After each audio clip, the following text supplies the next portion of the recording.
Ang mabuting balita ng Panginoon ayon kay San Marcos. Papuri sa iyo, Panginoon. Noong panahong iyon, muling pumasok si Jesus sa sinagoga at naratnan niya roon ang isang lalaking patay ang isang kamay.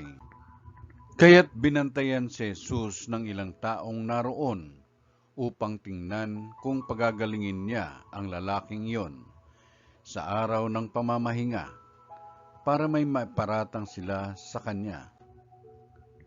Tinawag ni Jesus ang lalaking patay ang kamay. Halika rito sa unahan. Tinanong niya pagkatapos ang mga tao, alin ba ang ayon sa kautusan, ang gumawa ng mabuti o gumawa ng masama sa araw ng pamamahinga? Magligtas ng buhay o pumatay?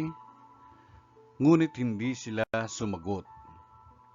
Habang tinitingnan ni Jesus ang mga taong nasa paligid niya, galit at lungkot ang nabadha sa kanyang mukha dahil sa katigasan ng kanilang ulo. Bumaling siya sa lalaki at sinabi, "Iunat mo ang iyong kamay." Iniunat naman ng lalaki ang kanyang kamay at ito'y gumaling. Umalis ang mga Pariseo at nakipagsabuatan sa mga kampon ni Herodes upang ipapatay si Jesus.